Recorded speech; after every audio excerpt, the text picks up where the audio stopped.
पर शरीर रहते हुए छोड़ दो तो अच्छे आदमी बन जाओगे। दूसरों का मांस खा रहे हो तो दूसरों को पीड़ा नहीं पहुंचा रहे। ये पीड़ा जब एकत्रित होगी तो तुम्हें पहुंचेगी। होश में उनको जला रहे हो तो काल तुम्हें जलाएगा, उनको काट रहे हो तो काल तुम्हें काटेगा। जैसे तुम जीवों को पैर बांध दिए और जला रहे हो नीचे से और भून गए, वो मर गए और उनको खा रहे हो तो तुम्हें काल भूनेगा, तुम्हारा कर्म तुमको भूनेगा। इसलिए जीवों की हत्या मत करो, जीवों को दुख मत दो, बलवान मत बनो, उनको निर्बल मत समझो। सुनेरी मैंने निर्बल के बलराम। जब भगवान तुम्हारी तरफ कोप दृष्टि से देखेंगे तो मिटिया मेट हो जाओगे। इसलिए सब पर दया करो, अच्छे आचरण करो तो तुम्हारा मंगल हो जाएगा। राधे राधे महाराज जी। महाराज जी, मेरी माता जी कभी मेरे कारण क्रोधित हो जाती है और स्वयं को बेलन से झापड़ मारती है, तो महाराज जी बहुत गलत है, आप गलत है। माता का स्वभाव तो गलत है ही, लेकिन आप भी गलत है। गुस्सा हो जाने पर बच्चे को उचित वाक्यों द्वारा, उचित दंड के द्वारा सुधारा जाता है, पर वो गलत सिद्धांत अपनाए हैं कि अपने को पीटना, अपने को ऐसा करना। प्यार से समझा देना चाहिए। प्यार से समझाते हैं पर बच्चे नहीं सुनते हैं आजकल के। हम कई बार बोलते हैं कि बेटा आप इस चीज को फॉलो करो, पर नहीं सुनते हैं। तो देखो, उसका कारण है आपने बचपन में संस्कार नहीं दिए उनको आध्यात्मिक। अगर आप माँ होकर के उनको आध्यात्मिक संस्कार देती, आपको उनसे कहती पैर छू। जब वो छोटे थे, अगर छोटे से बैठो, एक माला राधा नाम जप करो, राधा राधा बोलो तुम्हें, तब हम बाल भोग देंगे। आप राधा राधा जपो तब आपको खिलौना देंगे, तब आपको हम घुमाने ले चलेंगे। अगर आप भागवतिक संस्कार डालोगे, देखो हमारी माँ ने हमें भागवतिक संस्कार बचपन से डाले, शुरुआत से ही बता कराग्रे वस्ते लक्ष्मी कर मध्य धरती के पैर छो, चलो हमारे छो, पिताजी छो, भैया के छो। उलर बोलती हूँ, नहीं सुनते हैं। देखो अब बड़े हो गए हैं, अब सुनना इनके बस की। समझाइए, बच्चे आपकी बहुत सुन रहे हैं। आज की जो जनरेशन है वो आपको बहुत फॉलो कर रही है। भाई हमारी इज्जत रख लो यार। हमारी इज्जत रख लो कि अपने माता पिता के रोज चरण छुओ और माता पिता की आज्ञा का पालन करो।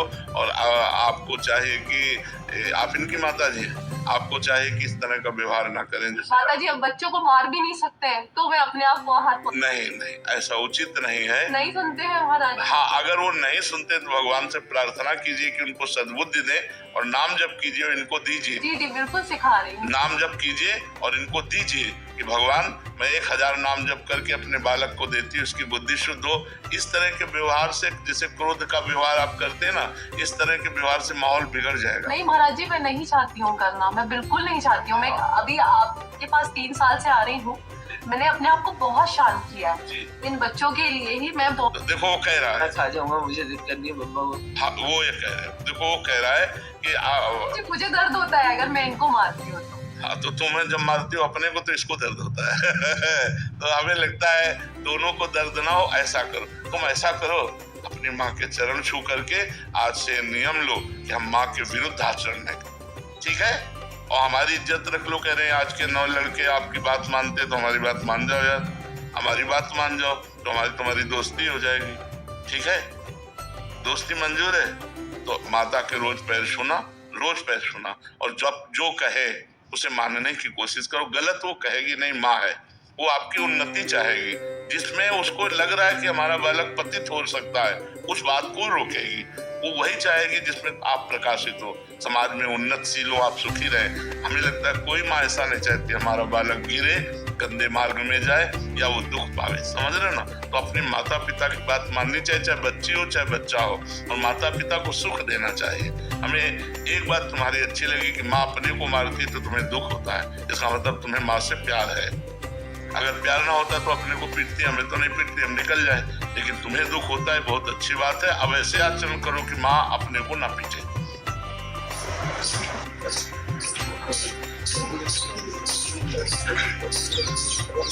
जी मेरे गुरुजी श्री श्री परमहंस योगानंद जी प्रकट रूप में तो नहीं है, मैं उनकी शिक्षा लिखित रूप में ग्रहण करता हूँ। महाराज जी, मेरा प्रश्न है कि क्या मैं अपने गुरुदेव को ही अपना आराध्य या इष्ट मानकर उनकी पूजा, ध्यान, नाम जप, जय गुरु कर सकता हूँ? जनों की कुछ लीलाएं महाराज जी ऐसी होती हैं कि जो दिखता है वो नहीं होती, जो होता है वो दिखता नहीं। हाँ। तो महाराज जी ऐसे परम मंगल में कल्याणकारी है, बट साधक को कैसे चलना चाहिए महाराज जी? बहुत दुर्लभ है कि कोई साधक उनकी प्रतिकूल क्रिया में भी मंगल विधान देख ले। गुरु की प्रतिकूल क्रिया में मंगल विधान देख ले। नहीं तो कभी कभी गुरुजनों की क्रियाएं और आदेश ऐसे होते हैं जो लगता है कि ऐसा आदेश कैसे कर दिया, ऐसा तो नहीं होना चाहिए था। अब जैसे शिवाजी गए समर्थ गुरु रामदास जी के पास दीक्षा लेने के लिए, तो उन्होंने कहा हमारा पेट बहुत दर्द कर रहा है आज तो। बोले गुरुजी राज वैद्य बुला देते हैं। बोले राज वैद्य की जरूरत नहीं, सिंघनी का दूध पीते हैं तो पेट ठीक हो जाता है। जाओ जंगल में, बिना किसी गार्ड के, सैनिक के, अंगरक्षक के, बिना अस्त्र के सिंघनी का दूध ले आओ। और सिंघनी कोई गाय है क्या? और सिंघनी का दूध स्वर्ण के पात्र में रुकता है। स्वर्ण का पात्र लो और सिंघनी का दूध लो। और मरना है, सीधे मरना है। जंगल में खोजते रहे, देखा सिंह शावक उछल रहे, गया सिंघनी नजदीक। जो सिंघनी ने देखा, दहाड़ मारी और शिवाजी के ऊपर, सो बीच में समर्थ गुरु रामदास जी प्रकट हो गए, से रोक दिया। बोले बस यही देखता था कि तन मन प्राण तू समर्पित किए कि नहीं। अब ये ऐसे कौन से होंगे जो तन मन प्राण इस तरह समर्पित कर दे। एक दिन श्री रामानंदाचार्य जी महाराज अपने शिष्यों की मंडली के साथ विचरण कर रहे थे, तो एक जंगल में रुके। तो वहां कुआं था, कुआं से पानी ठाकुर सेवा के लिए लाना था। तो जब पानी लाया गया तो उसमें गंध थी पत्तों की। एक डाल ऐसे जा रही थी कुआं के ऊपर, उसमें पत्ते गिर रहे थे, पत्तों के कारण वो पानी में सड़न थी। तो उनका अगर ये डाल काट दी जाए तो पानी स्वच्छ और पीने योग्य हो जाएगा। सब शिष्यों से कहा डाल इतनी ही काटो जितनी कुएं के पास है। तो उनका महाराज अगर डाल में चढ़ के गए तो इधर बैठना पड़ेगा, और वो डाल के नीचे सीधे कुआं है, और उतनी ही अगर काटी गई तो काटने वाला कुएं में चला जाएगा। बोले हमसे इतना मतलब नहीं। बोले आप आदेश करो तो पेड़ के पास से डाल काट दे। तो उन्होंने कहा नहीं, डाल केवल इतनी ही काटनी जो कुएं के ऊपर है। मतलब मरना है, जो शिष्य काटेगा वो मरेगा, कुएं में सीधे जाएगा कुल्हाड़ से। एक खड़े हुए प्रणाम किया, गए चढ़ करके आए, और जिधर डाल थी उधर पकड़ करके काटा इधर से, क्योंकि इधर से काटते बनेगा। जे ही काटा से मैं कुल्हाड़ से कुएं में चले गए। सब शिष्यों का गुरुजी तो मर जाएगा।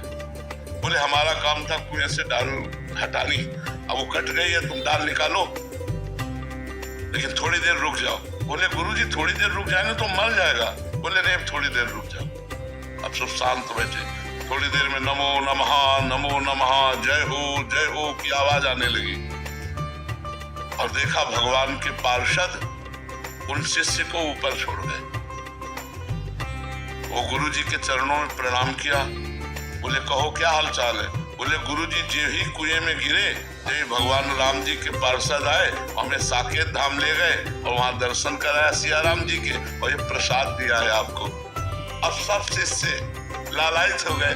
तो अब उनमें एक ही खड़ा हुआ था प्राण देने वाला। तो कई गुरु की ऐसी आज्ञाएं होती है जो हमारी समझ के परे होती है, और उनमें भगवान का मंगल विधान होता है। पर हम अगर मान ले तो बात है, हमें गुरु में साक्षात भगवान बुद्धि रखनी है, और भगवान बुद्धि से हमारा परम कल्याण हो जाएगा। अगर भगवत बुद्धि रखे तो पार हो गए, पक्का पार हो गए। अनुराधा जी, श्री हरिवंश महाराज जी, गुरुदेव जैसे समय बीत रहा है, समाज में अशांति, गृह युद्ध जैसी स्थिति बनती जा रही है। देश विदेश में बढ़ते तनाव और अपराध को देखते हुए क्या एक ग्रस्त साधक को अपने परिवार की आत्मरक्षा के लिए प्रयास करना चाहिए? क्या उन्हें अपने बच्चों को आत्मरक्षा की शिक्षा देनी चाहिए? क्या साधक को इस ओर? क्या आत्मरक्षा भगवान के बिना आप कर सकते हैं? एक विचार करो। हमारा दिल ही फेल हो जाए एक सेकंड में को किसी कार्यवशात, तो हमारी सच्ची आत्मरक्षा भगवान से हो। तो हमें चाहिए कि बच्चों को भी भगवान नाम जपना सिखाना चाहिए, भगवान की पूजा सिखानी चाहिए, गंदे आचरणों से बचना सिखाना चाहिए, संत और भगवंत की श्रद्धा उत्पन्न करनी चाहिए। अगर ऐसा हुआ तो आत्मरक्षा करने वाले बन जाएंगे, क्योंकि मुझे भगवान के सिवा और कोई आत्मरक्षा करने वाला। तो हमें लगता है कि आत्मरक्षा करने वाले भगवान ही है, दूसरा कोई नहीं जो हमारी रक्षा कर सके। हमें ऐसा दिखाई देता है। आपको अगर कोई पॉइंट दिखाई देते हो तो बताओ। हमें तो सब पॉइंट गलत नजर आते हैं, एक ही पॉइंट नजर आता है कि वो बचाना चाहे तो कहीं से भी बचा सकता है, और वो ना बचाना चाहे तो तुम कहीं भी मर सकते हो, कहीं भी फंस सकते हो, कहीं भी आपकी दुर्गति हो सकती है। भगवान भगवान सिर्फ भगवान बचा सकते हैं। अभिषेक शर्मा जी, गाजियाबाद से। राधे राधे महाराज जी। महाराज जी, बार बार मन सांसारिक जीवन से विरक्त होने की तरफ दौड़ रहा है, बट पारिवारिक मोह के कारण छोड़ भी नहीं पा रहा। और नहीं, संसार से विरक्त होकर जाओगे कहाँ में, ये बता दे। कहाँ जाओगे? हम विरक्त हुए तो तुम्हारे बीच में तो आए।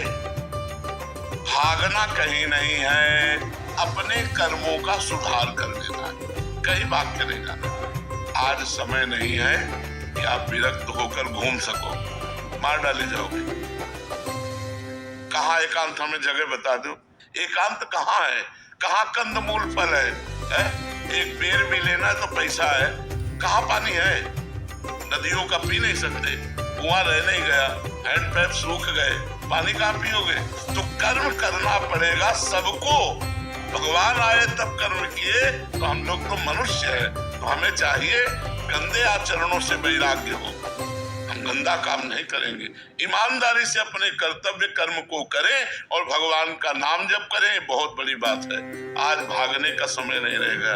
अपनी मेहनत करके नमक रोटी खाओ और दूसरों को 2 रोटी दे सको, ये बढ़िया बात है। कर्म के साथ धर्म से ही कर्म करना चाहिए, कर्म से धर्म के मार्ग में नहीं चलना चाहिए, धर्म से ही कर्म करना चाहिए। तुम्हारा जो धर्म है, तुम्हारा जो कर्तव्य कर्म है, वो धर्म से युक्त होना चाहिए। आज हम कर्म तो करते हैं लेकिन धर्म का त्याग करके, इसीलिए पतित हो जाते हैं। अगर धर्म में कर्म करें तो हमारा कभी पतन हो ही नहीं। कर्म करते करते धर्म से पीछे हट जाता है। वही तो बात है। ऐसे काम करते हैं, काम करते करते झूठ बोलते हैं। हाँ बिल्कुल बिल्कुल। घूस ले लिया, बेईमानी कर दी, निर्दोष को दंड दे दिया, दोषी को छोड़ दिया, ये सब अधर्म है। अगर हम धर्म पूर्वक कर्म करें तो हमारा कर्म ही पूजा है। हाँ, वैसे हमें लगता है ईमानदारी से क्यों धंधा नहीं चल सकता। भाई ये कपड़ा जैसे आप बेचते हैं, 100 का लाए हैं तो पता है आप मुनाफा ले रहे हैं, आप 150 रुपया बोलिए, पर ये मत बोलिए कि कसम से कह रहा हूँ इस 150 का हम लाए हैं, ये मत बोलिए, नहीं लोग कहने लगते ला। तो ये बात मत कहो। आप 150 का बेच रहे, पक्की बात है, क्योंकि अगला आदमी जानता है ये दुकान मकान परिवार सब इसी से चल रहा है, जो मुनाफा जरूर लेगा, तो उसमें ज्यादा झूठ बोलने की जरूरत नहीं है। महाराज जी, मैं प्रयास करता हूँ धर्म का पालन करूँ, लेकिन अगर कोई व्यक्ति हमारे साथ अधर्म करके, छल करके तो करे, तो क्या हमें उसका जवाब देना चाहिए उसी तरीके से या शांत? नहीं, उस तरीके से नहीं देना चाहिए, अपने धर्म से जवाब देना चाहिए, अपने धर्म से जवाब देना। जैसे आप छल कर रहे हो हमारे साथ, हमें पता है, तो हम आपसे बोलेंगे कि देखो आप हमारे मित्र हो, लेकिन आप हमारे साथ ये छल कर रहे हो, या आप प्रमाणित करो ये छल नहीं है, तो आप छल कर रहे हो, मैं तुम्हें क्षमा करता हूँ, लेकिन भगवान तुम्हें क्षमा नहीं करेंगे। जाओ, मैं तुम्हें क्षमा करता हूँ, हमारा धर्म है क्षमा करना, मैं क्षमा करता हूँ, लेकिन मैं तुम्हें बता दे रहा हूँ कि ये जो कर्म तुम कर रहे हो ये छल युक्त है, इसका फल अधर्म है और अधर्म का फल दंड है। तो हमें कोई इसमें दिक्कत की बात नहीं है। सत्य से चलना थोड़ा कठिन है, पर चला जा सकता है। परंतु महाराज जी, आजकल देखा जाता है कि समाज में जो अधर्म के काम कर रहे हैं वो ही ज्यादा सुखी दिखते हैं। कब तक हमें इसका उत्तर दो। क्या आपको पता है अधर्म करने वाला 4 दिन हाइलोजन की तरह चमकता भी फ्यूज हो जाता है, और धर्म चलने